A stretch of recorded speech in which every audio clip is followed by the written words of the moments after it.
campaign prepares an amazing table, but multiplayer is your meal.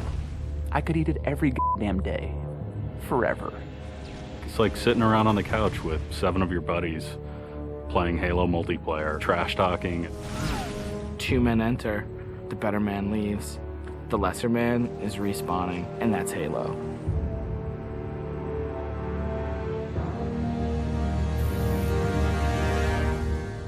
The beta. It's super important to have these like big ticket like milestones that sort of force a bunch of wishy-washy designers to get their shit together. So for the multiplayer team, it is absolutely a test of all the stuff we've been doing. I'm really terrified about what people are going to say. The public beta is where it all comes together. Beat the shit out of our code, come break our cookie system, come try to, like, it's a great security test. Maybe they're going to find new glitches that we can fix. That's why I'm like, please, please, find new glitches, find new glitches. We made a bunch of changes in Reach that are pretty significant. For multiplayer, especially, there's a lot of people who are super passionate about the features that we put into it. The DMR is absolutely an awesome, worthy successor to the battle rifle. You kind of get control over how accurate your shot is going to be. If you're spamming that trigger as fast as you can fire it, it's going to go kind of wild. If you're trying to like hit a guy really, really far away, then you have to slow that down. Everyone's totally destroying with the DMR. It's like everyone's got a Death Star in their hands. I usually go back to the Needler. That's one that always makes me happy. Everyone's always wanted the Needler to be sweet because it's hilarious and fun. Then it gets too sweet, or all of a sudden like something gets fixed, and it's like, oh, tracking's fixed now, and you're like, guys just burst. It's been fun to go back and kind of re-envision some of the old friends. Like the sniper rifle. Like I pick up the sniper rifle and I'm like, this is it. It's totally happening. And I'm about to rain death on the plebeians that I work with. And I'm like, yep, it's back. The Covenant focus rifle is awesome because it's like that Sentinel beam from Halo 2, but now it's a sniper weapon. When the pistol started to come back, it was insane. It was so awesome. I'm super excited to see what people do with armor abilities. It totally changes the game. You've got this secret weapon in your back pocket that's your 4th leg of fun. What do you want to be? Like invisible? Do you want to fly? Do you want to turn to stone? With Reach, you've got guys in jetpacks flying around, invisibility guys just showing up. It's kind of a give and take between us and Sage and Josh trying to figure out like what's that perfect balance with all the new stuff.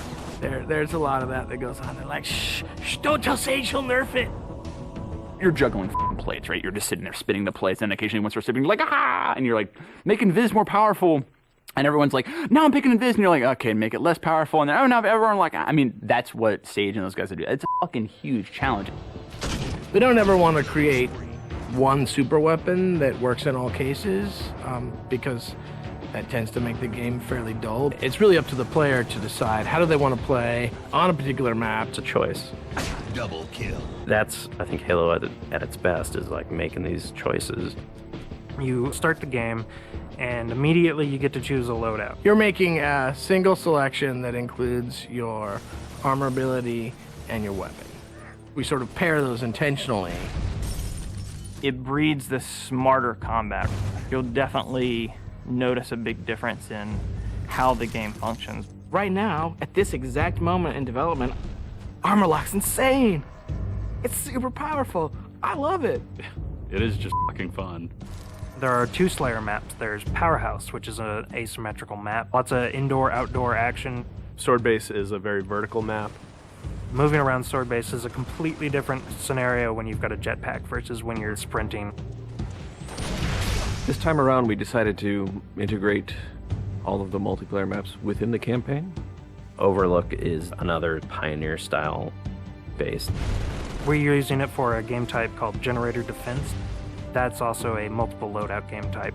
Your loadouts are actually far more varied than, say, in Slayer. Boneyard is our largest map we've ever done in multiplayer. It's definitely the most complicated multiplayer space we've ever tried, and it's also a new game type. Invasion is this big team battle. We sort of sat down and said, let's try to make an objective game that has elements like Slayer and try to make that more fun. And we wanted a big, huge, lots of guys and all these fictional elements. We've added a couple new objective game types, Headhunter, Stockpile. Headhunter. It's so much fun.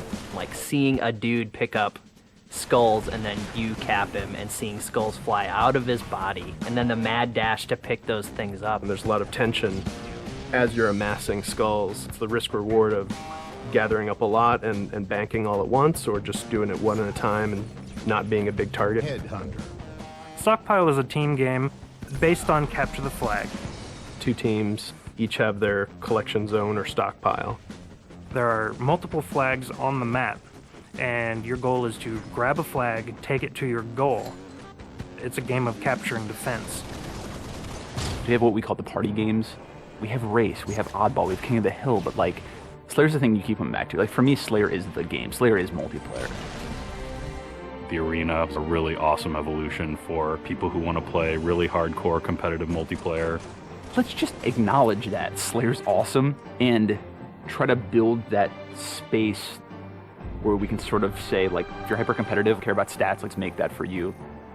Bam, games, push, rating, push, division.